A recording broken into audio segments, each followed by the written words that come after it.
السلام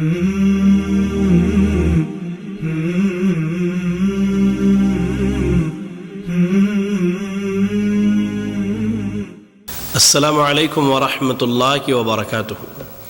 الحمد للہ رب العالمین والعاقبۃ للمتقین، الصلاۃ والسلام علی رسولہ الکریم وعلی آلہ وصحبہ اجمعین، اما بعد۔ محترم و مکرم ناظرین اکرام، آپ سب کا استقبال ہے ہمارے اس آن لائن کورس نماز نبوی صلی اللہ علیہ وسلم اور نمازیوں کی بعض غلطیاں۔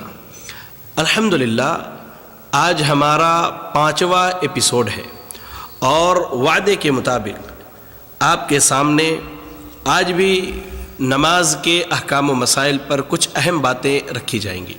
ناظرین، اس سے پہلے کے ایپیسوڈ میں ہم نے آپ کے سامنے بہت ساری نمازوں کا اور ان کے طریقوں کا تذکرہ کیا، جیسے سورج اور چاند گرہن کی نماز، استسقاء بارش طلب کرنے کی نماز اور دیگر نمازوں کا ہم نے آپ کے سامنے ذکر کیا۔ اسی سلسلے کی ایک کڑی رہ گئی تھی، وقت کی قلت کی وجہ سے ہم نے آپ کے سامنے ذکر نہیں کیا تھا، اور وہ بڑی مشہور کڑی ہے، اور وہ ایسی نماز ہے جو کبھی ہم دوسروں پر پڑھتے ہیں اور کبھی لوگ ہمارے اوپر پڑھتے ہیں، وہ ہے نماز جنازہ۔ آئیے مختصراً میں آپ کو نماز جنازہ کا طریقہ بتلا دوں۔ سب سے پہلی چیز تو نماز جنازہ کے لیے کیا ہے؟ وضو شرط ہے۔ وضو کرے جس طرح ہم دیگر نمازوں کے لیے کرتے ہیں۔ صحیح بخاری اور صحیح مسلم کی روایت ہے، اللہ کے نبی اکرم صلی اللہ علیہ وسلم نے فرمایا، وضو کے بغیر کوئی نماز نہیں ہوتی۔ اس کے بعد نماز کے جو شرائط ہیں، جیسا کہ اللہ کے نبی صلی اللہ علیہ وسلم نے کہا، صلو کما رأیتمونی اصلی، تم ویسے ہی نماز پڑھو جیسے مجھے پڑھتے ہوئے دیکھا ہے۔ تو نماز کے تمام شرائط کو پورا کیا جائے، یعنی اپنے سطر کو ڈھانپ لیا جائے، خشوع خضوع اختیار کیا جائے۔ اس کے بعد انسان کیا ہے؟ قبلہ رو کھڑا ہو جائے، قبلہ رو کھڑا ہو۔ میت آپ کے سامنے رکھی ہوئی ہے، آپ میت کے سامنے قبلہ رو کھڑے ہو جائیں۔ اس کے بعد تکبیر کہیں، اللہ اکبر کہتے ہوئے نیت باندھ لے۔ نیت کہاں باندھیں گے؟ نیت باندھنے کے لیے یاد رکھیں، تکبیر کے ساتھ تو پہلے ہمیں اللہ اکبر رفع الیدین کرنا ہے۔ اس کے بعد نیت جو ہے، اس کے تعلق سے بہت ساری روایتیں ملتی ہیں۔ موطا امام مالک اور صحیح بخاری کی بڑی مشہور روایت ہے کہ اپنے دائیں ہاتھ کو اپنے بائیں ہاتھ کے ذراع پر، یعنی ان ہڈیوں پر اس طرح سے رکھے، سینے پر ہاتھ باندھے، دایاں ہاتھ سینے پر، دایاں ہاتھ جو ہے بائیں ہاتھ کے اوپر رکھ کر کے سینے پر باندھے۔ اس کے بعد اعوذ باللہ السمیع العلیم من الشیطان الرجیم من ہمزہ ونفخہ ونفثہ پڑھیں۔ اس کے بعد پھر بسم اللہ الرحمن الرحیم پڑھنا جو ہے ہمارے لیے ضروری ہے، وہ پڑھیں۔ ابھی پہلی تکبیر چل رہی، ہم نے اللہ اکبر کہہ کر کے نیت باندھ لی۔ اب اس کے بعد کیا ہے؟ ہم اعوذ باللہ من الشیطان الرجیم من ہمزہ ونفخہ ونفثہ، یا اعوذ باللہ من الشیطان الرجیم جو مشہور پڑھتے ہیں وہ پڑھیں، بسم اللہ الرحمن الرحیم پڑھیں۔ اس کے بعد سورۃ الفاتحہ کی تلاوت کریں۔ صحیح بخاری، مصنف عبدالرزاق اور مسند ابن الجارود وغیرہ ہم دیکھیں تو صحیح حدیثیں ملتی ہیں کہ نماز جنازہ میں نبی اکرم صلی اللہ علیہ وسلم نے پہلی تکبیر میں سورۃ الفاتحہ کی تلاوت کی، اور اس کے بعد پھر بسم اللہ پڑھ کر ایک سورت پڑھ لیں۔ سنن نسائی کی روایت اور اس کی سند صحیح ہے کہ سورۃ الفاتحہ کے ساتھ ایک مختصر سی سورت ملا لی جائے۔ یہ آپ نے پہلی تکبیر مکمل کر لی۔ اب نماز جنازہ کے لیے دوسری تکبیر کہتے ہوئے رفع الیدین کریں گے، اللہ اکبر، اللہ اکبر کہتے ہوئے رفع الیدین کریں گے۔ رفع الیدین کرنے کے بعد جیسے نیت باندھا ہے ویسے ہی نیت باندھ کر کے رکھیں۔ رفع الیدین کے تعلق سے نماز جنازہ میں یاد رکھیں، صحیح بخاری، صحیح مسلم اور مصنف ابن ابی شیبہ اور دیگر کتابوں میں یہ روایت عبداللہ ابن عمر رضی اللہ تعالی عنہما سے ملتی ہے۔ سیدنا عبداللہ ابن عمر رضی اللہ تعالی عنہ کے علاوہ امام مکحول، امام زہری، قیس ابن ابی حازم، نافع بن جبیر اور حسن بصری وغیرہ رحمہم اللہ سے نماز جنازہ میں رفع الیدین کرنا ثابت ہے، اور جمہور کا یہی مسلک اور مسئلہ ہے کہ نماز جنازہ میں کیا ہے؟ رفع الیدین کرنا ہے۔ چلیں دوسری تکبیر اللہ اکبر رفع الیدین کر کے ہم نے نیت باندھ لی. اب ہمیں کیا پڑھنا ہے؟ تو ہمیں اور آپ کو درود ابراہیمی پڑھنی ہے، جیسا کہ صحیح بخاری اور سنن بیہقی، امام بیہقی کی جو کتاب ہے السنن الکبریٰ، اس میں ہمیں یہ روایت ملتی ہے کہ جو درود ابراہیم ہے، اللہم صلی علی محمد وعلی آل محمد کما صلیت علی ابراہیم وعلی آل ابراہیم انک حمید مجید، اللہم بارک علی محمد وعلی آل محمد کما بارکت علی ابراہیم وعلی آل ابراہیم انک حمید مجید. یہ پڑھنے کے بعد اب ہم تکبیر، تیسری تکبیر کہیں گے اور اس کے ساتھ رفع الیدین کریں گے، اللہ اکبر. جہاں نیت باندھی تھی وہاں باندھ لے. اس کے بعد میت کے لیے جو ہے خالص دعا کریں گے، میت کے لیے خالص دعائیں کرنی ہے خاص طور پر، اور بڑی جامع دعائیں جو ہے سنت سے ثابت ہے. ان میں میں آپ کے سامنے ایک مشہور دعا جو ہے وہ میں سنا دیتا ہوں. اللہم اغفر لحینا و میتنا و شاہدنا و غائبنا و صغیرنا و کبیرنا و ذکرنا و انسانا، اللہم من احییتہ منا فاحیہ علی الاسلام ومن توفیتہ منا فتوفہ علی الایمان. یہ جامع ترمذی اور سنن ابی داؤد کی روایت ہے اور صحیح سند سے آئی ہے. اس کے علاوہ بھی بہت ساری دعائیں جو ہے الحمدللہ ثابت ہے، بہت ساری دعائیں جو ہیں میت کے لیے پڑھنی ثابت ہے. تو ان دعاؤں کو ہم اور آپ انشاءاللہ پڑھ سکتے ہیں. یہاں یاد رکھیں جو بھی دعائیں ثابت ہیں ان دعاؤں میں سے ہم کوئی بھی پڑھ سکتے ہیں، یا اس کے علاوہ بھی جو ہے ہم دعا پڑھ سکتے ہیں جس میں جو ہے ایسے کلمات نہ ہو جس میں شرکیہ جملے ہوں، یا ایسے کلمات نہ ہو جن میں کفر جھلکتے ہو. ٹھیک ہے، تو دعائیں پڑھ سکتے ہیں، لیکن میں سمجھتا ہوں کہ مناسب اور سنت طریقہ یہی ہے کہ انسان جو ہے اللہ کے نبی صلی اللہ علیہ وسلم نے جو دعائیں سکھلائی ہیں ان دعاؤں کو یا ان دعاؤں میں سے کسی ایک دعا کو پڑھ لے. پھر جو ہے اس کے بعد مسئلہ کیا آتا ہے؟ چوتھے تکبیر کا اللہ اکبر کہہ کر کے دوبارہ سے آپ نیت باندھ لیں اور پھر دائیں طرف سلام پھیر لیں، پھر اس کے بعد بائیں طرف بھی سلام پھیر لیں. ٹھیک ہے، جس طرح امام دائیں اور بائیں طرف سلام پھیرے تو آپ دائیں اور بائیں طرف سلام پھیر لیں. اور اگر امام ایک طرف سلام پھیرتا ہے تو یاد رکھیں جنازے کی نماز میں ایک طرف سلام پھیرنا سنت سے ثابت ہے، اور امام کی اقتداء کرتے ہوئے آپ نے بھی ایک طرف ہی پھیرنا ہے. اچھا، اس میں ہمارے یہاں ایک خرابی یہ پائی جاتی ہے کہ ہم نے بہت سارے اپنے بھائیوں کو دیکھا، اللہ ان سب پر رحم فرمائے، ان کی اصلاح کرے، وہ جنازے کی نماز میں جیسے امام نے ایک طرف سلام پھیرا السلام علیکم رحمۃ اللہ، ایک ہاتھ کو چھوڑ دیتے، دوسری طرف سلام پھر السلام علیکم ورحمۃ اللہ، دوسری ہاتھ کو چھوڑ دیتے. تو یاد رکھیں یہ کسی بھی صحیح حدیث سے ثابت نہیں ہے ایسا عمل، اس عمل سے پرہیز کرنا چاہیے. تو یہ نماز جنازہ کے تعلق سے کچھ بنیادی باتیں تھیں آپ تمام ناظرین کے لیے. تو یاد رکھیں نماز جنازہ جو ہے وہ زیادہ مسنون اور افضل یہ ہے کہ 4 تکبیروں سے پڑھا جائے. پہلی تکبیر میں تعوذ اور تسمیہ کے بعد سورۃ الفاتحہ اور مختصر سی سورت، اس کے بعد دوسری تکبیر میں درود ابراہیم پڑھیں، تیسری تکبیر میں جو ہے میت کے لیے دعائیں کرے، اس کی ثبات قدمی کے لیے، اس کی نجات کے لیے، اور چوتھی تکبیر کہنے کے بعد سلام پھیر لے. اور جب تکبیر کہیں گے رفع الیدین کریں گے، یہی سنت سے ثابت ہے. چلیں، یہ تو نماز جنازہ کا جو طریقہ باقی رہ گیا تھا میں آپ کو بتانا چاہتا تھا، میں نے بتلا دیا. اب اس کے بعد جو ہے ناظرین باری آتی ہے سب سے اہم چیز کی، اور وہ ہے نماز نبوی صلی اللہ علیہ وسلم کا طریقہ، کہ اللہ کے نبی صلی اللہ علیہ وسلم 2 رکعت یا 4 رکعت کی یا 3 رکعت کی جو نماز پڑھتے تھے کس طرح سے پڑھا کرتے تھے. تو آئیے انشاءاللہ اس بارے میں آپ کے سامنے تفصیلاً گفتگو کی جائے گی. تو نماز کے طریقے سے پہلے میں آپ کے سامنے مختصراً وضو کا طریقہ بتلا دوں، اور یہ بتلانا جو ہے انتہائی اہم اور ضروری ہے. چلیے بسم اللہ الرحمن الرحیم. وضو کا طریقہ کیا ہے؟ تو یاد رکھیں وضو شروع کرنے سے پہلے بسم اللہ پڑھنا ہے. نبی اکرم صلی اللہ علیہ وسلم ارشاد فرماتے لا وضوء لمن لم یذکر اسم اللہ علیہ، کہ جو شخص وضو کے شروع میں اللہ کا نام نہیں لیتا اس کا وضو نہیں ہے. اس کا وضو نہیں ہے۔ یہ حدیث کیا ہے؟ سنن ابن ماجہ اور ایسے ہی مستدرک حاکم کی ہے اور حسن درجے کی روایت ہے۔ ایک مقام پر آپ صلی اللہ علیہ وسلم نے صحابہ اکرام رضی اللہ عنہم کو حکم دیتے ہوئے کہا توضؤ بسم اللہ، وضو کرو بسم اللہ پڑھ کر کے۔ وضو کرو کیا ہے؟ بسم اللہ پڑھ کر کے۔ یہ سنن نسائی، صحیح ابن خزیمہ اور صحیح ابن حبان کی روایت ہے اور سند کے اعتبار سے بالکل صحیح ہے، سند کے اعتبار سے بالکل صحیح ہے۔ لہذا یاد رکھیں وضو کی ابتدا کیا ہے؟ بسم اللہ سے کرنی ہے۔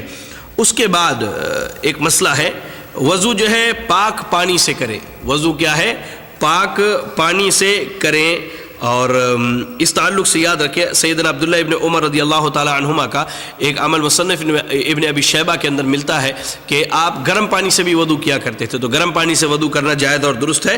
اور یاد رکھیں پانی اللہ رحم فرمائے، شربت ہے یا دودھ ہے یا شراب ہے یا اس جیسی چیز جس میں ملاوٹ کر دی جائے، ایسی چیزوں سے کیا ہے؟ وضو جائز اور درست نہیں ہے۔ چلیں، وضو کرتے وقت جو ہے مسواک کرنا اللہ کے نبی صلی اللہ علیہ وسلم کی سنت سے ثابت ہے۔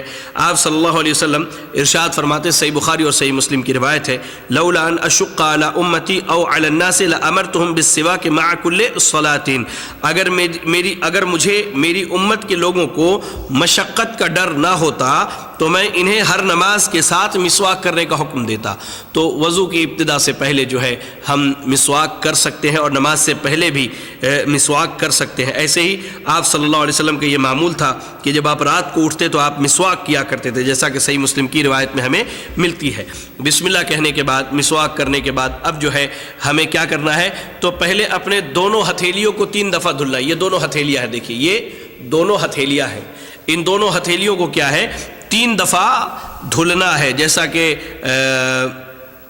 صحیح بخاری اور صحیح مسلم کی روایت میں ملتی ہے۔ اب اگر کسی نے اپنی انگلی میں انگوٹھی وغیرہ پہنی ہے تو اس تعلق سے یاد رکھے کہ میمون جو بہت مشہور تابعی ہے رحمہ اللہ، آپ جب وضو کیا کرتے تھے تو اپنی انگوٹھی کو حرکت دیتے تھے تاکہ انگوٹھی کی جگہ جو ہے وہ خشک نہ رہ جائے، وہ بھی تر ہو جائے۔ یہ مصنف ابی شیبہ کی روایت ہے اور اس کی سند کیا ہے؟ بالکل صحیح درجے کی ہے۔ پھر اس کے بعد ہاتھ ہتھیلی تک جو ہے 3 مرتبہ دھل لیا۔ آپ 1 مرتبہ بھی دھل سکتے ہیں، 2 مرتبہ اور 3 مرتبہ بھی۔ میں تمام مثالیں 3 مرتبہ کی ہی دوں گا انشاءاللہ۔ تو 3 مرتبہ آپ نے دھل لیا۔ پھر اب کیا ہے؟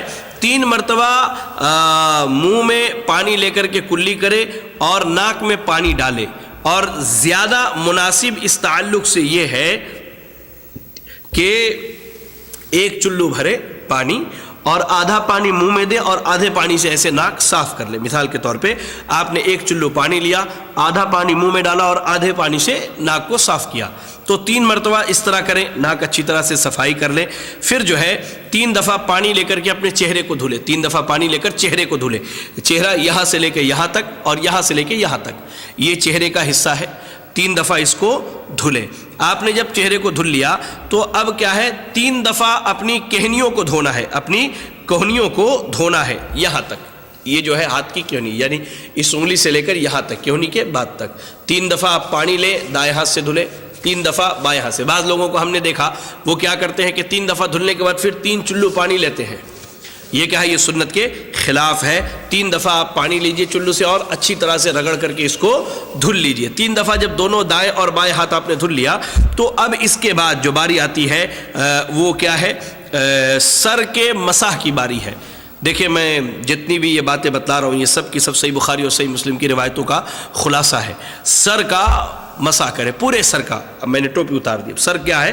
یہاں سے سر کی ابتدا ہے اور یہاں ختم ہے، وہ سر کی ابتدا یہاں سے ہے اور یہاں ختم ہے۔ تو آپ اپنا ہاتھ دھل لیے اور اس طرح سے جو ہے، اس طرح سے دیکھیں، اس طرح سے ہاتھ کو ملائیں۔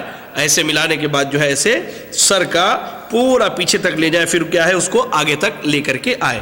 سر کا جب آپ نے مسح کر لیا تو یاد رکھیں سر کا مسح جو ہے 1 بار کرنا یہی زیادہ بہتر اور درست ہے۔ سنن ابی داؤد کی روایت اور صحیح سند سے آئی ہے۔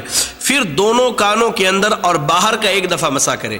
تو اس تعلق سے یاد رکھے سیدنا عبداللہ ابن عمر رضی اللہ تعالی عنہما جب وضو کرتے تو شہادت کی انگلی اپنے دونوں کانوں میں ڈالتے، اس طرح دونوں کانوں میں ڈالتے اور اس انگلی سے کیا ہے اندر کے حصوں کا مسح کرتے، اس طرح اندر کے حصے کا مسح کرتے، اور اس انگوٹھے سے کیا ہے کان کے پیچھے کا مسح کیا کرتے تھے، کان کے پیچھے کا مسح کیا کرتے تھے۔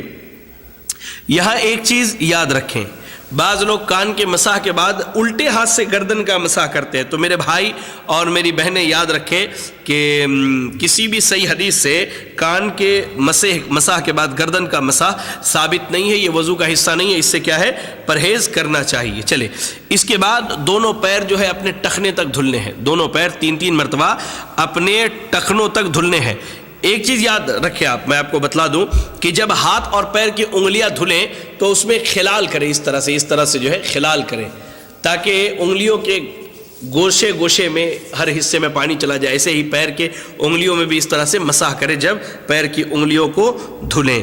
اس کے بعد اگر داڑھی ہے، ماشاءاللہ داڑھی رکھنی چاہیے، یہ اللہ کے نبی صلی اللہ علیہ وسلم کی سب سے عظیم سنت ہے، مردوں کے لیے یہ رکھنی چاہیے، تو داڑھی کا خلال بھی اللہ کے نبی صلی اللہ علیہ وسلم اس طرح سے کیا کرتے تھے، ٹھیک ہے، دھلنے کے بعد۔ چلے ایک مسئلہ یہاں میں آپ کو یہ بتلا دوں کہ وضو کرنے کے بعد جو ہے ہاتھ بھگو کر کے شرمگاہ کے اوپر اس طرح سے چھینٹے مارنا یہ سنت سے ثابت ہے، اور یہ شک اور وسوسے کے دور کرنے کا بہترین ذریعہ ہے۔ یہ جو میں نے وضو کا مکمل طریقہ بتلایا، اس طریقے میں مرد اور عورت سب شامل ہیں، مرد اور عورت سب شامل ہیں، عورتوں کے لیے وضو کا کوئی الگ سے طریقہ سنت نے نہیں بتلایا ہے، وہی طریقہ ہے جو مردوں کا ہے۔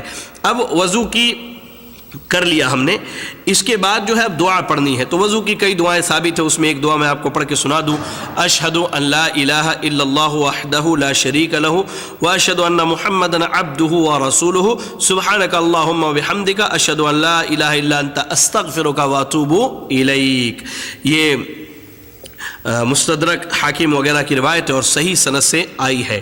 اچھا وضو کر لیا اب ہم نے، کچھ چیزیں ایسی ہیں جس کی وجہ سے وضو ٹوٹ جاتا ہے ہمارا، وضو ٹوٹ جانے کے بعد دوبارہ وضو کرنا ہے، جیسے پیشاب کی حاجت ہے، پیشاب کے لیے گئے تو وضو ٹوٹ گیا، پخانہ کی حاجت ہے، وہاں گئے ٹوائلٹ میں وضو ٹوٹ گیا، بہت گہری نیند آ گئی تو وضو ٹوٹ گیا، بغیر کپڑے کے بغیر حائل کے اگر شرمگاہ پر ہاتھ پڑ جائے تو وضو ٹوٹ گیا ہمارا، اونٹ کا گوشت ہم نے کھایا تو ہمارا وضو ٹوٹ گیا، تو لہٰذا یہ کچھ چیزیں ہیں جن سے وضو ٹوٹ جایا کرتا ہے، جب وضو ٹوٹ جائے تو دوبارہ جا کر کے وضو کر لیں اسی طریقے کے مطابق جو اللہ کے نبی صلی اللہ علیہ وسلم سے ثابت ہے۔ چلے اتنی باتیں میں سمجھتا ہوں آپ ناظرین کو سمجھ میں آئی ہوگی۔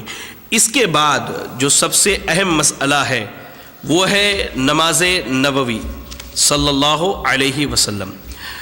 ناظرین ایک چیز یاد رکھیں، آج ہم جس معاشرے میں زندگی گزارتے ہیں، ہمارے معاشرے میں رہنے والا ہر فرد چاہے اس کا تعلق کسی بھی مسلک سے ہو، وہ اسی بات کا دعویٰ کرتا ہے کہ اس کی نماز کیا ہے، نماز نبوی ہے، لیکن میں سمجھتا ہوں کہ اکثر و بیشتر لوگ ایسے ہیں جن کی نماز نبوی نہیں ہے۔ اللہ تعالیٰ کیا ہے ہمیں اور آپ کو ہم اپنی نمازوں کی اصلاح کرنے کی توفیق عطا فرمائے، آمین۔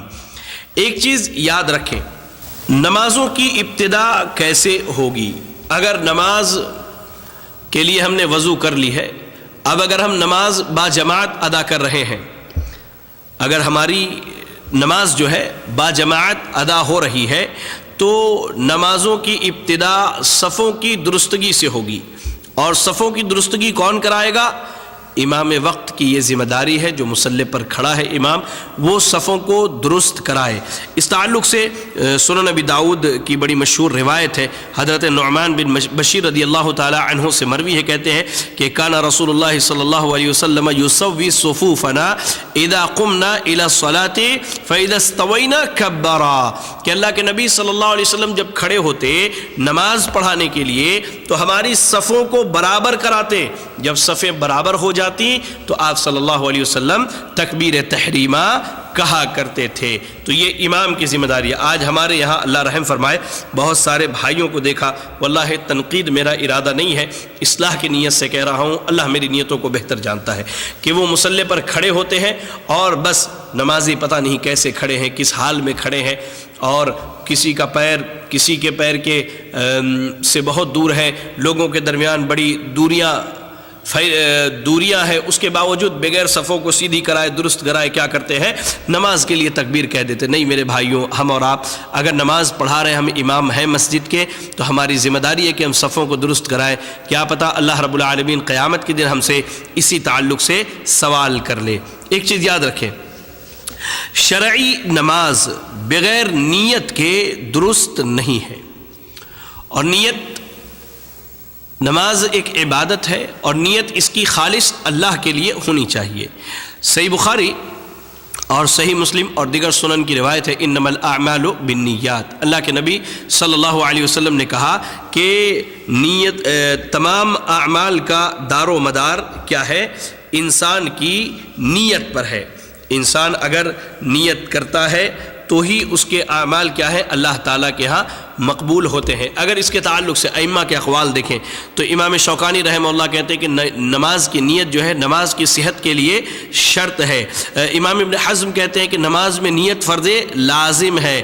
امام ابن قدامہ رحمہ اللہ کہتے ہیں کہ نیت کے بغیر نماز کا انعقاد ہوتا ہی نہیں ہے، حتیٰ کہ احناف اور حنابلہ اور مالکیہ ان کی یہاں نیت کیا ہے؟ نماز کے شرائط میں سے ایک شرط ہے۔ اور یاد رکھیں نیت کیا ہے؟ نماز کے لیے ضروری ہے، تو لہذا ہمیں نماز کی نیت کرنی چاہیے۔ کیا نیت ہم زبان سے کریں گے؟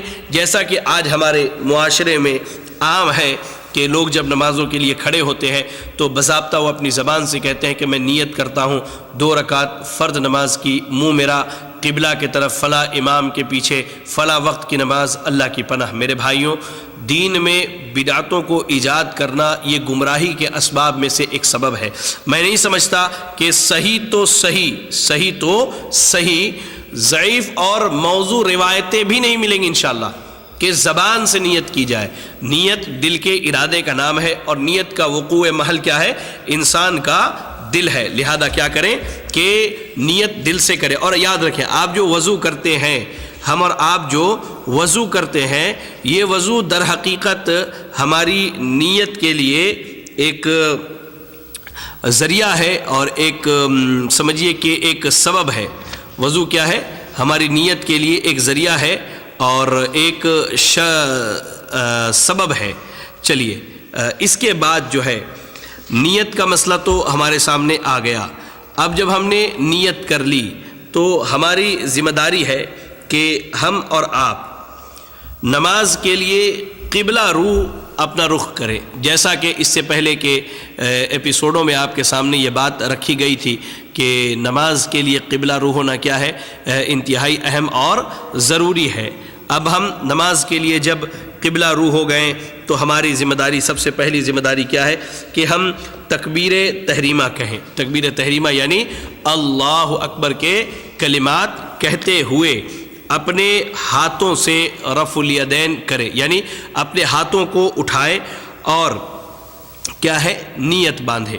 اللہ کے نبی صلی اللہ علیہ وسلم کا یہ معمول تھا، جیسا کہ سنن ابن ماجہ اور جامع الترمذی اور صحیح ابن حبان اور صحیح ابن خزیمہ کی روایت ہے کہ اللہ کے نبی صلی اللہ علیہ وسلم قبلہ رخ کھڑے ہوتے اور رفع الیدین کرتے ہوئے فرماتے اللہ اکبر۔ آپ رفع الیدین کرتے ہوئے فرماتے اللہ اکبر، اور یہاں تک کہ آپ صلی اللہ علیہ وسلم نے، صحیح بخاری اور صحیح مسلم کی روایت ہے، صحابہ اکرام رضی اللہ تعالی عنہم کو یہ حکم دیا کہ جب نماز کے لیے کھڑے ہو تو تکبیر کہو، جب نماز کے لیے کھڑے ہو تو تکبیر کہو۔ لہذا یاد رکھیں کہ تکبیر کہنا نماز میں یہ کیا ہے؟ بعض علماء نے جو ہے اس کو شرط شمار کیا ہے، اور بعض علماء کہتے ہیں کہ تکبیر کہنا واجب ہے۔ تکبیر کہنا کیا ہے؟ واجب ہے، اس لیے کہ اللہ رب العالمین نے سورہ مدثر کی آیت نمبر 3 میں فرمایا وَرَبَّكَ فَكَبِّرْ، اپنے رب کی کبریائی بیان کرو۔ اور حضرت علی رضی اللہ تعالی عنہ سے مروی ہے، آپ فرماتے ہیں کہ مفتاح الصلاة الطہور وتحریمها التکبیر وتحلیلها التسلیم، کہ نبی اکرم صلی اللہ علیہ وسلم نے فرمایا نماز کی کنجی کیا ہے؟ وضو ہے، اور اس کی تحریم کیا ہے؟ تکبیر ہے، یعنی دنیاوی امور کو حرام کرنے والی چیز کیا ہے؟ تکبیر، تکبیر تحریمہ ہے، اور اس کی تحلیل سلام ہے۔ دنیاوی امور کو حلال کرنے والی چیز کیا ہے؟ انسان کا سلام پھیرنا ہے۔ یہ حدیث کیا ہے؟ سنن ابی داؤد کی اور جامع ترمذی اور سنن ابن ماجہ اور مسند امام احمد کی روایت ہے، اور حدیث صحیح سند سے آئی ہے۔ تو تکبیر کہنا کیا ہے؟ واجبات میں سے ہے۔ تکبیر کہہ کے ہم رفع الیدین کرتے ہوئے تکبیر کہیں گے۔ اب سوال یہ ہے کہ رفع الیدین کرتے ہوئے ہاتھوں کو کہاں تک اٹھایا جائے؟ یہ بڑا اہم مسئلہ ہے۔ تو نماز میں یاد رکھے اللہ کے نبی صلی اللہ علیہ وسلم سے رفع الیدین کرنا 4 مقامات پر ثابت ہے۔ پہلے آپ یہ جان لیں کہ رفع الیدین کہاں کہاں اور کب کب کرنا ہے، پھر انشاءاللہ مزید تفصیل آپ کے سامنے میں بیان کروں گا۔ 4 مقامات پر اللہ کے نبی صلی اللہ علیہ وسلم سے رفع الیدین کرنا ثابت ہے۔ پہلا مقام تکبیر تحریمہ کے وقت، جب ہم اللہ اکبر کہتے ہوئے نیت باندھیں گے تو اس وقت ہماری ذمہ داری کیا ہے کہ ہم رفع الیدین کریں اللہ اکبر کہتے ہوئے۔ اس کے بعد رکوع میں جاتے ہوئے، جب ہم رکوع میں جائیں اس وقت ہماری ذمہ داری کیا ہے؟ ہم رفع الیدین کریں۔ ایسے ہی رکوع سے اٹھتے وقت، جب رکوع سے اٹھیں اس وقت بھی رفع الیدین کریں، جیسا کہ صحیح بخاری، صحیح مسلم اور مسند امام احمد، سنن دارمی، سنن بیہقی، سنن ابی داؤد، سنن نسائی اور سنن ابن ماجہ کی روایت ہے۔ حضرت مالک بن حویرث رضی اللہ تعالیٰ عنہ سے مروی ہے، وہ کہتے ہیں کہ میں نے دیکھا کہ اللہ کے نبی صلی اللہ علیہ وسلم یرفع یدیہ اذا کبر واذا رکع واذا رفع راسہ من الرکوع، کہ آپ صلی اللہ علیہ وسلم جب تکبیر تحریمہ کہتے تب آپ رفع الیدین کرتے، جب آپ رکوع میں جاتے تب رفع الیدین کرتے، اور جب رکوع سے اٹھتے تب رفع الیدین کیا کرتے تھے۔ ایسے ہی چوتھی مرتبہ یعنی چوتھا مقام نماز میں جو رفع الیدین کرنا ہے وہ یہ ہے، تیسری رکعت کے لیے اٹھتے وقت جو ہے رفع الیدین کیا جائے۔ نافع رحمہ اللہ عبداللہ ابن عمر رضی اللہ تعالیٰ عنہما سے بیان کرتے ہیں کہ جب نماز شروع کرتے تو تکبیر کہتے اور اپنے دونوں ہاتھ کو اٹھاتے، اور جب رکوع کرتے تو اپنے دونوں ہاتھ کو اٹھاتے، اور جب سمع اللہ لمن حمدہ کہتے تو اپنے دونوں ہاتھ کو اٹھاتے۔ وَإِذَا قَامَ مِنَ الرَّكْعَتَيْنِ رَفَعَ يَدَيْهِ، جب 2 رکعتوں سے فارغ ہو کر تیسری رکعت کے لیے کھڑے ہوتے تو اپنے ہاتھوں کو اٹھاتے یعنی رفع الیدین کرتے۔ اور عبداللہ ابن عمر رضی اللہ تعالی عنہما نے اسے نبی اکرم صلی اللہ علیہ وسلم سے مرفوع بیان کیا ہے، جیسا کہ امام بخاری، امام ابو داؤد، امام احمد، امام نسائی اور دیگر ائمہ نے اپنی کتابوں میں اس روایت کو نقل کیا ہے۔ لہذا یاد رکھیں کہ یہ 4 مقامات ہیں جو میں نے آپ کے سامنے بیان کیا ہے۔ امام شافعی، امام مالک اور امام احمد رحمہم اللہ کہتے ہیں کہ اسی کے قائل یعنی رفع الیدین کے، اور امام شافعی نے تو یہاں تک کہا ہے کہ رفع الیدین کو صحابہ کی اتنی بڑی جماعت نے روایت کیا ہے کہ شاید اس سے زیادہ تعداد کے ساتھ کبھی کوئی حدیث روایت نہ کی گئی ہو۔ اللہ اکبر، یعنی رفع الیدین کی حدیثوں کو اتنی بڑی تعداد صحابہ نے روایت کی ہے کہ اس سے بڑی تعداد نے روایت نہیں کی ہے۔ یاد رکھیں جو بھائی رفع الیدین کی ممانعت کے قائل ہیں، جیسے ایک روایت بیان کرتے حضرت جابر بن سمرہ رضی اللہ تعالی عنہ کی کہ اللہ کے نبی صلی اللہ علیہ وسلم نے فرمایا کیا ہے مجھے کہ میں تمہیں رفع الیدین کرتے ہوئے دیکھتا ہوں گویا کہ تمہارے ہاتھ سرکش گھوڑوں کے دمے ہیں، نماز میں آرام کیا کرو یا نماز اطمینان سے پڑھو۔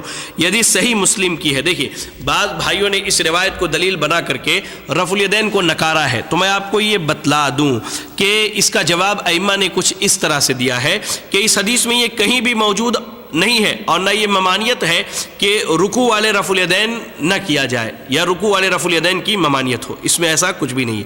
اچھا، اس حدیث کو امام مسلم رحمہ اللہ نے جو لایا ہے، میں اپنے بھائیوں کو یہ بتلانا چاہتا ہوں کہ در حقیقت اس کے لانے کی وجہ کیا ہے۔ صحیح مسلم میں ہی اس کے بعد ہی کی روایتیں ہیں کہ جب صحابہ اکرام، جابر بن عبداللہ رضی اللہ تعالی عنہ سے مروی ہے کہ جب صحابہ اکرام سلام پھیرتے تو اپنے دونوں جانب ہاتھوں سے اشارہ کیا کرتے تھے، مثال کے طور پہ السلام علیکم ورحمۃ اللہ، السلام علیکم ورحمۃ اللہ۔ جب نبی اکرم صلی اللہ علیہ وسلم نے اس چیز کو دیکھا تو آپ نے کہا میں اپنے ہاتھوں کو بدکے ہوئے گھوڑوں کے تم اپنے ہاتھوں کو بدکے ہوئے گھوڑوں کے دموں کی مانند کیوں حرکت دیتے ہو؟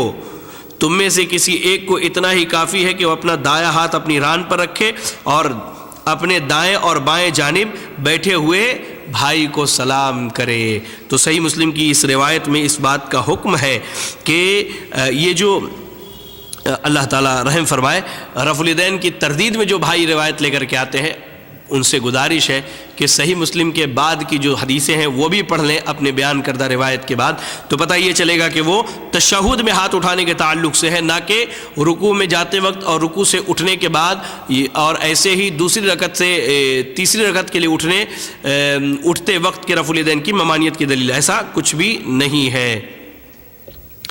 ایک روایت ہے عبداللہ ابن مسعود رضی اللہ تعالی عنہ کی، امام علقمہ کہتے ہیں کہ حضرت عبداللہ ابن مسعود رضی اللہ تعالیٰ نے فرمایا میں تمہیں رسول اللہ صلی اللہ علیہ وسلم کی نماز پڑھ کے نہ دکھاؤں؟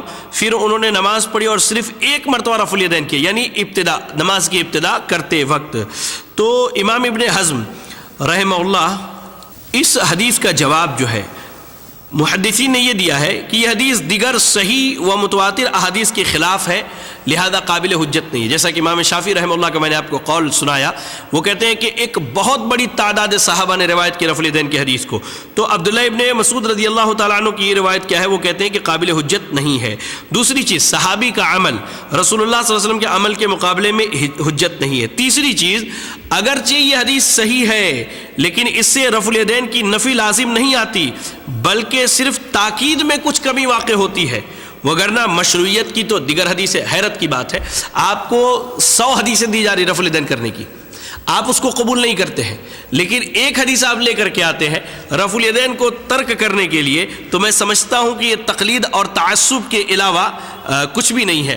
اور بعض لوگوں نے تو اتنی بدبختی دکھائی، اللہ کی پناہ، صحابہ اکرام رضی اللہ عنہم پر تہمت لگائے کہ ابتدائے اسلام میں یہ لوگ بغل میں بت لے کر کے آتے تھے تو رفع الیدین کا حکم دیا گیا اور بعد میں منسوخ ہو گیا۔ اللہ کی پناہ، ضعیف تو صحیح دور کی بات ہے، کسی ضعیف موضوع اور من گھڑت روایت میں بھی یہ باتیں نہیں ملتی ہے۔ حتیٰ کہ میں آپ کو بتاؤں، جو بھائی ہمارے جیسے دیوبندی بھائی ہیں، بریلوی بھائی ہیں، یہ رفع الیدین کو نکارتے ہیں، ان کے خود کے بڑے علماء میں سے دیکھیں، مولانا عبدالحی لکھنوی حنفی رحمہ اللہ کہتے ہیں کہ رفع الیدین منسوخ نہیں ہے۔ جو لوگ یہ کہتے ہیں کہ رفع الیدین منسوخ ہے، وہ کہتے ہیں کہ رفع الیدین منسوخ نہیں ہے، بلکہ رفع الیدین کی اس بات کے لیے ائمہ نے کتابیں لکھی، جیسے التحقیق الراسخ فی ان احادیث رفع الیدین لیس لها ناسخ، حافظ محمد گوندلوی رحمہ اللہ کی کتاب ہے۔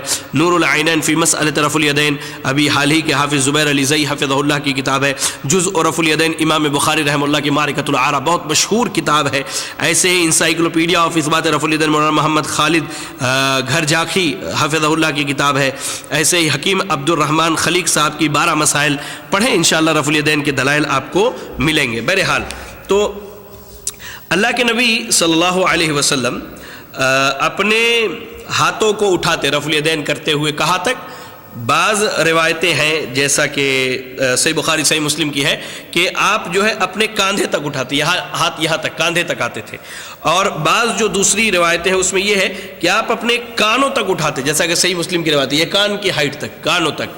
ایک چیز میں یہاں بتلا دوں، ان دونوں حدیث پر عمل کرتے ہوئے اگر ہم چاہیں تو سینے تک، کاندھے تک اٹھائے یا اپنے کان تک اٹھائے، لیکن ہمارے احناف بھائی کے یہاں جو یہ چیز پائی جاتی ہے کہ رفع الیدین نیت باندھنے کے جب رفع الیدین کہتے ہیں اللہ اکبر، کان کی لو میں اس انگوٹھے کو لے کر کے جاتے، سٹاتے، اس میں ٹچ کرتے ہیں، تو یاد رکھیں اس کی کوئی جو ہے صحیح حدیث سے میں نہیں سمجھتا کہ دلیل ملتی ہوگی، میری نظر سے نہیں گزری الحمدللہ ڈھونڈنے کے باوجود بھی، اور نہ ہی میں نے ائمہ سلف کی بڑی بڑی کتابوں میں اس چیز کو پایا ہے۔ بہرحال اس کے بعد بعض لوگوں نے یہ طے کر لیا کہ مرد ہمیشہ جو ہے کانوں تک لے کر کے جائے اور عورت سینے تک رفع الیدین کرے، نہیں۔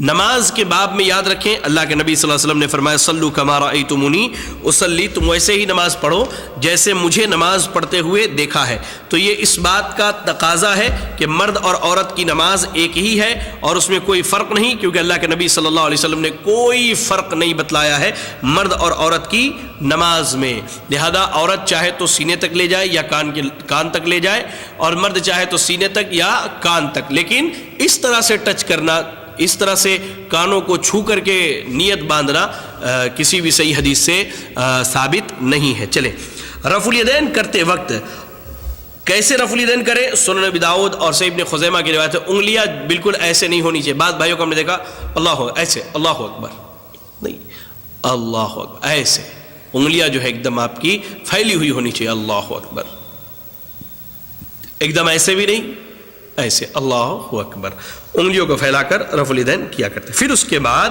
آپ صلی اللہ علیہ وسلم اپنا دایاں ہاتھ اپنے بائیں ہاتھ پر رکھتے ہوئے سینے پر باندھا کرتے تھے. سینے پر کیا کرتے تھے؟ باندھتے تھے. ایک چیز یاد رکھیں، حدیث کے اندر جو الفاظ آئے ہیں نیت باندھنے کے لیے کہ کہاں باندھی جائے، ایک لفظ ذراع کا آتا ہے، یعنی کوہنی سے کے سرے سے درمیانی انگلی کے سرے تک، یعنی یہاں سے لے کر یہاں تک، یہاں سے لے کر کے یہاں تک ذراع کہتے ہیں. اور ایک لفظ آتا ہے ساعد، ساعد، کہ اللہ کے نبی صلی اللہ علیہ وسلم ذراع پر یا ساعد پر اپنے ہاتھوں کو رکھتے. تو ساعد کیا ہے؟ کوہنی سے لے کر ہاتھ کی ہتھیلی تک. اب آپ یہاں ایسے رکھے یا آپ یہاں ایسے رکھے، خود بخود ہاتھ آپ کا سینے پر چلا آئے گا. آپ نیت ایسے باندھے یا ایسے باندھے، ہاتھ کیا ہے؟ سینے پر خود بخود چلا آئے گا. آئیے اس تعلق سے میں آپ کو ایک آدھ حدیثیں سنا دوں کہ حضرت وائل بن حجر رضی اللہ تعالی عنہ سے روایت ہے کہ انہوں نے اللہ کے نبی صلی اللہ علیہ وسلم کو نماز پڑھتے ہوئے دیکھا تو آپ صلی اللہ علیہ وسلم اپنے دائیں ہاتھ کو اپنے بائیں ہاتھ کی پشت پر، کلائی پر اور بازو پر آپ نے رکھا. یا تو کلائی ایسے یہاں ایسے رکھیں یا پھر بازو پر اس طرح سے رکھیں، ایسے یا اس طرح سے، یہ سنت سے ثابت ہے. ایسے ہی وائل بن حجر رضی اللہ تعالی عنہ کی ہی روایت میں ہے کہ کہتے ہیں کہ میں رسول اللہ صلی اللہ علیہ وسلم کے ساتھ میں نے نماز پڑھی تو میں نے دیکھا آپ اپنا دایاں ہاتھ اپنے بائیں ہاتھ پر اپنے سینے پر آپ نے رکھا، سینے پر آپ صلی اللہ علیہ وسلم نے رکھا. اس کی کئی دلیلیں ہمارے پاس موجود ہیں الحمدللہ. یہ جو میں نے حدیث پڑھی یہ صحیح ابن خزیمہ کی روایت ہے، یہ صحیح ابن خزیمہ کی روایت ہے. اور اس کے علاوہ بھی ہمیں بہت ساری روایتیں ملتی ہیں. امام طاؤس رحمہ اللہ بیان کرتے ہیں کہ رسول اللہ صلی اللہ علیہ وسلم اپنے دائیں ہاتھ کو اپنے بائیں ہاتھ پر رکھتے، پھر انہیں اپنے سینے پر باندھتے. آپ صلی اللہ علیہ وسلم حالت نماز میں ہوتے تھے سینے پر باندھتے. امام طاؤس کہتے ہیں. بعض لوگوں نے امام طاؤس رحمہ اللہ کی اس روایت کو مرسل قرار دیا ہے، لیکن یاد رکھیں کہ اس کی تائید میں دوسری صحیح حدیثیں ملتی ہیں جس کی بنا پر اس ارسال کو بھی محدثین نے قبول کیا ہے، محدثین نے قبول کیا. اور علامہ البانی رحمہ اللہ نے اسی چیز کو بیان کیا ہے کہ یہ حدیث اگرچہ مرسل ہے لیکن سب علماء کے نزدیک یہاں حجت ہے، کیونکہ دوسری سندوں سے موصول بھی وارد ہوئی ہے، یعنی متصل اور مرفوع کیا ہے یہ حدیث وارد ہوئی ہے. اچھا، نماز میں جو یہ فرق کی گئی ہے کہ مرد ناف کے نیچے ہاتھ باندھے اور عورت سینے پر ہاتھ باندھے، تو اس مسئلے میں یاد رکھے میرے بھائی، حضرت علی رضی اللہ تعالیٰ عنہ سے جو روایت بیان کی جاتی ہے تحت السرہ والی، تو اس روایت کی سند میں ایک راوی ہے عبد الرحمن بن اسحاق جو کوفی راوی ہے، اور اسے محدثین نے جیسے امام احمد بن حنبل رحمہ اللہ نے، امام ابو داؤد رحمہ اللہ نے، امام نووی نے اور دیگر ائمہ نے بالاتفاق اسے ضعیف قرار دیا، اس کی روایت کو قبول نہیں کیا ہے. ٹھیک ہے، اسی وجہ سے کیا ہے وہ تحت السرہ والی یعنی ناف کے نیچے والی روایت قابل قبول نہیں ہے. اس باب میں سب سے صحیح حدیث صحیح ابن خزیمہ کی ہے، اور جسے حضرت وائل بن حجر رضی اللہ تعالیٰ عنہ نے روایت کیا، علی صدر ہی اپنے سینے پر آپ نے ہاتھ باندھا، یہی صحیح ہے. ایک چیز ہے، بعض بھائی اعتراض کرتے ہیں کہ بھائی سینے پر ہاتھ باندھنے کی روایت صحیح بخاری میں کیوں نہیں ہے. میں آپ کو بتلانا چاہتا ہوں کسی چیز کا عدم ذکر جو ہے اس کے عدم وجود کی دلالت نہیں، اس کے عدم وجود پر دلالت نہیں کرتی. امام بخاری رحمہ اللہ کا کسی چیز کا ذکر نہ کرنا یہ اس بات کی دلیل نہیں ہے کہ وہ صحیح نہیں ہے. صحیح بخاری میں جتنی حدیثیں ہیں وہ سب کی سب صحیح ہیں، لیکن صحیح بخاری کے علاوہ بھی جو دیگر احادیث کی کتابیں ہیں جن کی تحقیق علماء نے کی ہے الحمدللہ وہاں ہمیں صحیح روایتیں ملتی ہیں. چلے، یہ تو بات ہو گئی ہاتھ باندھنے کی. اس کے بعد نبی اکرم صلی اللہ علیہ وسلم دعا پڑھتے تھے نیت باندھنے کی، جیسے اللہم باعد بینی و بین خطایایا کما باعدت بین المشرق والمغرب، اللہم نقنی من خطایایا کما ینقی الثوب الابیض من الدنس، اللہم اغسل خطایایا بالماء والثلج والبرد. تو یہ دعا پڑھتے تھے جیسا کہ صحیح بخاری صحیح مسلم کی روایت ہے۔ اس کے علاوہ سنن ابی داؤد، جامع ترمذی، سنن ابن ماجہ کی ایک روایت ہے، سبحانک اللہم وبحمدک وتبارک اسمک وتعالی جدک ولا الہ غیرک، ثابت شدہ دعاؤں میں سے جو بھی پڑھ لی جائے انشاءاللہ کافی ہے۔ اس کے بعد اللہ کے نبی صلی اللہ علیہ وسلم اعوذ باللہ من الشیطان الرجیم من ہمزہ ونفخہ ونفثہ اور بسم اللہ الرحمن الرحیم پڑھا کرتے تھے۔ یاد رکھیں بسم اللہ الرحمن الرحیم یہ آدمی چاہے تو جہری طور پر بھی پڑھ سکتا ہے بلند آواز سے، اور چاہے تو سری طور پر بھی پڑھ سکتا ہے، لیکن اللہ کے نبی صلی اللہ علیہ وسلم سے عام طور پر سرن پڑھنا ثابت ہے اور یہی بہتر ہے۔ پھر اس کے بعد آپ صلی اللہ علیہ وسلم سورۃ الفاتحہ کی تلاوت کرتے، اللہ اکبر، سورۃ الفاتحہ پڑھتے۔ نماز کے باب میں جن مسائل میں اختلاف ہے ان میں ایک مسئلہ سورۃ الفاتحہ کا بھی ہے۔ بعض بھائی ہمارے سری نمازوں میں تو سورۃ الفاتحہ کے قائل ہیں، اس پر امت کا اجماع ہے، سارے فرقے اس بات کے قائل ہے کہ سری نماز میں انسان امام کے پیچھے سورۃ الفاتحہ پڑھے گا، لیکن جہری نمازوں میں اختلاف ہے۔ لیکن اس باب میں بھی جو سب سے صحیح چیز ہے وہ یہ ہے کہ جو دلائل دلالت کرتی ہیں ان سب میں یہی ہے کہ اللہ کے نبی صلی اللہ علیہ وسلم نے حکم دیا کہ جہری نمازوں میں بھی سورۃ الفاتحہ پڑھ لی جائے، اس کے علاوہ امام جو تلاوت کرے اس میں امام کا ساتھ نہ دیا جائے، شریک نہ ہوا جائے۔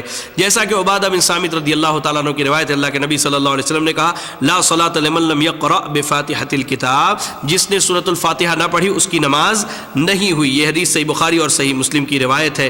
اور ایک شخص جس نے ایک روایت میں مزید یہاں تک ہے کہ ایک شخص اللہ کے نبی صلی اللہ علیہ وسلم نے فرمایا، جیسا کہ ابو ہریرہ رضی اللہ تعالی عنہ ارشاد فرماتے ہیں کہ اللہ کے نبی صلی اللہ علیہ وسلم نے کہا کہ جس نے نماز پڑھی اور سورۃ الفاتحہ نہ پڑھی اس کی نماز ناقص و نامکمل ہے، اس کی نماز ناقص و نامکمل ہے، اس کی نماز ناقص و نامکمل ہے۔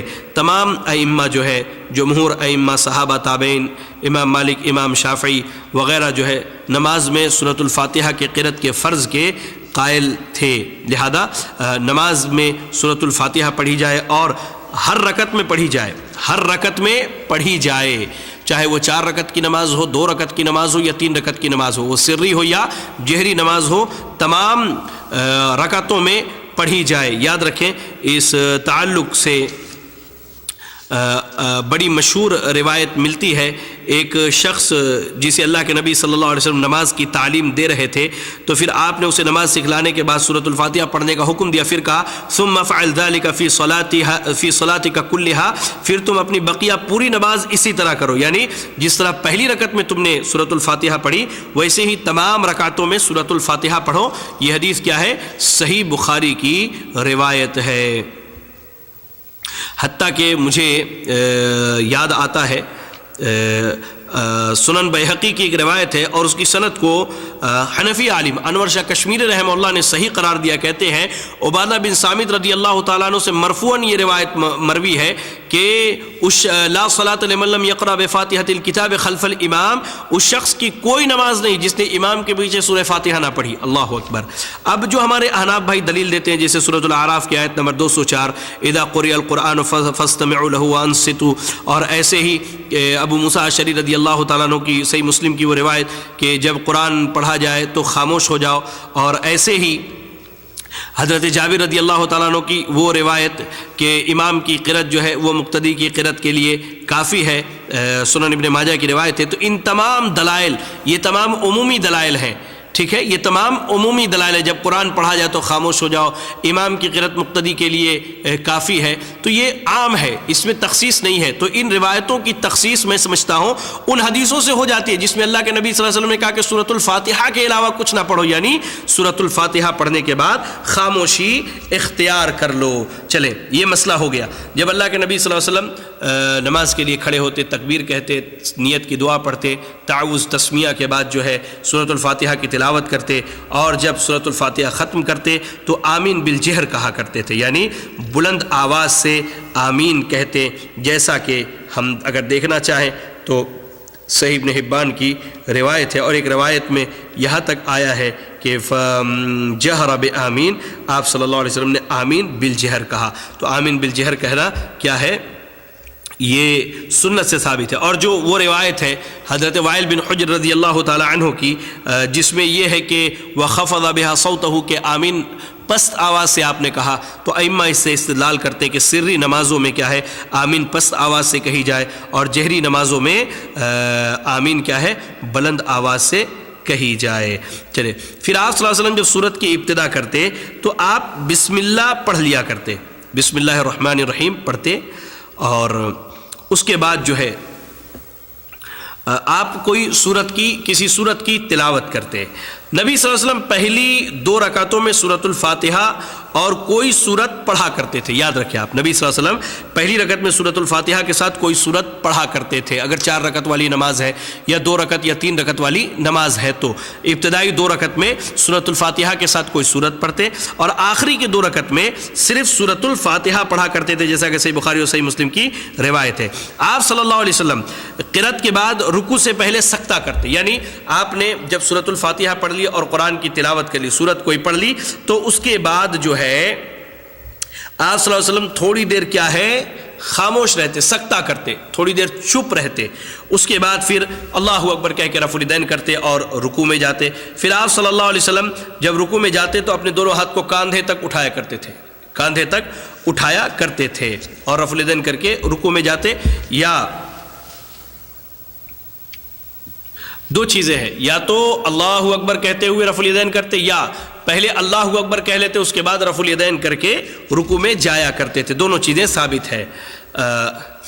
اس کے بعد جب آپ رکوع میں جاتے تو اپنے ہاتھوں سے اپنے گھٹنوں کو مضبوطی سے پکڑتے، پھر کمر جھکاتے اور برابر کرتے، یعنی اپنے ہاتھوں سے جو ہے گھٹنے کو مضبوطی سے پکڑ لیتے اور اپنے کمر کو جھکا کے برابر کر لیتے، اور آپ کا سر نہ تو پیٹھ سے اونچا ہوتا اور نہ بالکل جھکا ہوا ہوتا تھا، جیسا کہ صحیح بخاری اور صحیح مسلم کی روایتوں میں ہمیں ملتی ہے.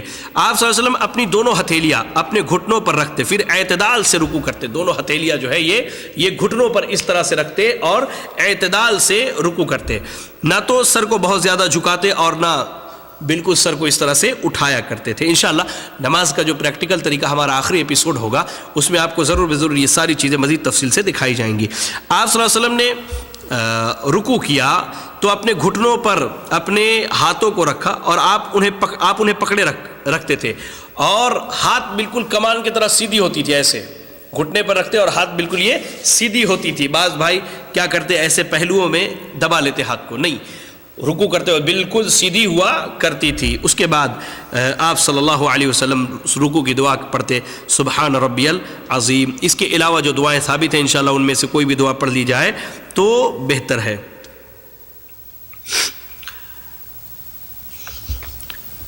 جب آپ رکوع سے سر اٹھاتے تو رفع الیدین کرتے اور سمع اللہ لمن حمدہ ربنا ولک الحمد کہتے یا ربنا ولک الحمد کہتے. دیکھیں ایک چیز یہاں یاد رکھیں کہ آج ہمارے یہاں حالت کیا ہے، ہمارے مقتدی جو ہیں وہ کیا کرتے ہیں، رکوع سے اٹھتے وقت جب امام سمع اللہ لمن حمدہ کہتا تو ہمارے مقتدی ربنا ولک الحمد حمدا کثیرا طیبا مبارکا فی پڑھتے. نہیں، مقتدیوں کے لیے بھی سمع اللہ لمن حمدہ کہنا ہے، یہ زیادہ بہتر اور درست ہے اور یہی سنت کے قریب ہے. اس کے بعد رکوع کے بعد کی جو دوسری دعائیں ہیں آپ صلی اللہ علیہ وسلم وہ پڑھا کرتے تھے.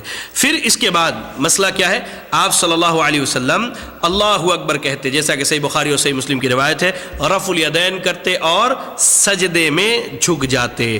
آپ جب سجدہ کرتے تو آپ نے سجدے کے بارے میں فرمایا، جیسا کہ سنن نبی داؤد وغیرہ کی روایت ہے اور بالکل صحیح سند سے آئی ہے کہ جب تم میں سے کوئی سجدہ کرے تو اونٹ کی طرح نہ بیٹھے بلکہ اپنے دونوں ہاتھ اپنے گھٹنوں سے پہلے زمین پر رکھے، اور آپ کا عمل بھی اسی کے مطابق ہے. یعنی آپ کہتے ہیں کہ جب سجدے میں جاؤ تو پہلے گھٹنوں کو نہ رکھو بلکہ دونوں ہاتھوں کو رکھو، یہی تمہارے لیے زیادہ بہتر اور مناسب ہے.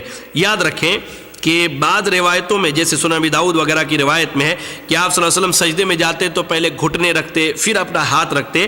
تو اس روایت کی سند میں ایک راوی ہے شریک بن عبداللہ القاضی، جنہوں نے تدلیس کی ہے جس کی وجہ سے وہ روایت قابل قبول نہیں ہے، اور اس کی شواہد میں جو روایتیں بیان کی جاتی ہیں وہ روایتیں بھی قابل قبول نہیں ہے. بعض تابعین سے ثابت ہے جیسے اگر ہم دیکھیں تو ابو قلابہ ہے، حسن بصری ہے رحمہ اللہ، اور محمد بن سیرین، تو یہ سجدے میں جاتے تو پہلے اپنے گھٹنے کو رکھتے تھے، اس کے بعد اپنا ہاتھ رکھتے. لیکن دلائل سے جو زیادہ بہتر اور راجح مسئلہ ہے وہ یہی ہے کہ سجدے میں جاتے وقت پہلے ہاتھ رکھا جائے، اس کے بعد اپنے گھٹنوں کو رکھا جائے. آپ صلی اللہ علیہ وسلم جب سجدہ کرتے تو اپنی پیشانی اور ناک کو زمین پر خوب جما دیتے اور اپنے بازوؤں کو بغل سے پھیلا لیا کرتے تھے، اپنے بازوؤں کو بغل سے پھیلا لیتے. بعض صحیح روایتوں کے الفاظ ہے کہ آپ اتنا پھیلاتے کہ آپ کے بغل کی سفیدی دکھائی دیتی، یا اتنی جگہ ہوتی کہ ایک بکری کا بچہ ادھر سے گزر جائے. ایک چیز یاد رکھیں، سجدے میں ہماری خواتین جو سمٹ کر یا سکڑ کر سجدہ کرتی ہیں، اور وہ کیا ہے، ان کا ایسے سجدہ کرنا جائز اور درست نہیں ہے. اس لیے کہ اللہ کے نبی صلی اللہ علیہ وسلم نے کہا کہ مجھے حکم دیا گیا ہے کہ میں 7 اعضاء پر سجدہ کروں.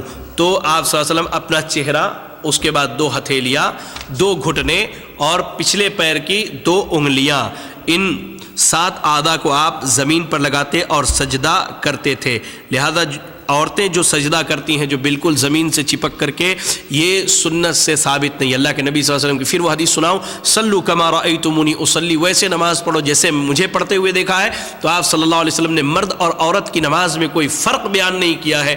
آپ نے مرد اور عورت کو ایک ہی طرح سے نماز پڑھنے کا حکم دیا ہے، سوائے بعض چیزوں کے. نماز کی حیت اور طریقے میں کوئی فرق کہیں سے بھی ثابت نہیں ہے، اس سے پرہیز کرنا چاہیے. اس کے بعد جب آپ سجدے میں جاتے تو سبحان ربی الاعلیٰ سجدے کی دعا پڑھا کرتے تھے. چلیں، بعض لوگ سجدے میں سے اٹھتے، پہلے سجدے سے تو رفع الیدین کرتے اور دوسرے سجدے میں جانے سے پہلے. تو اس تعلق سے یاد رکھیں کہ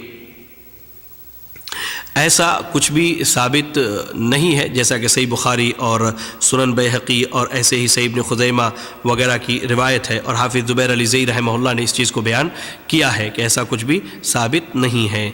آپ صلی اللہ علیہ وسلم جب سجدے کی حالت میں ہوتے تو اپنے دونوں پاؤں کی ایڑیوں کو ملا دیتے اور ان کا رخ قبلہ کی طرف ہوتا تھا. ان کا رخ کہاں ہوتا تھا؟ قبلہ کی طرف ہوتا تھا. بعض لوگ نماز میں پیروں کو ٹھیک نہیں رکھتے، کچھ زمین میں اس طرح سے پھیلا دیتے. نہیں، اس طرح سے رکھنی ہے. انشاءاللہ نماز کے طریقے میں یہ چیز آپ کو دکھلائی جائے گی. جب آپ صلی اللہ علیہ وسلم سجدے سے اٹھتے تو آپ صلی اللہ علیہ وسلم بیٹھنے کے لیے اپنے بائیں پیر کو بچھاتے اور دائیں پیر کو زمین پر کھڑا رکھتے. بائیں پیر کو بچھاتے اور دائیں پیر کو زمین پر کھڑا رکھا کرتے تھے. اس کے بعد آپ جب اٹھتے تو تھوڑی دیر جلسہ استراحت میں بیٹھتے، تھوڑی دیر جلسہ استراحت میں بیٹھتے، جیسا کہ صحیح بخاری کی روایت ہے. اور بعض صحابہ تو کہتے ہیں کہ آپ اتنی دیر بیٹھ جاتے تھے کہ ہمیں محسوس ہوتا گویا کہ آپ بھول گئے کہ اس کے بعد مجھے سجدہ کرنا ہے، اور آپ وہاں رب اغفر لی یا اس کے علاوہ جو 2 دعائیں ثابت ہے وہ پڑھا کرتے تھے. ٹھیک ہے.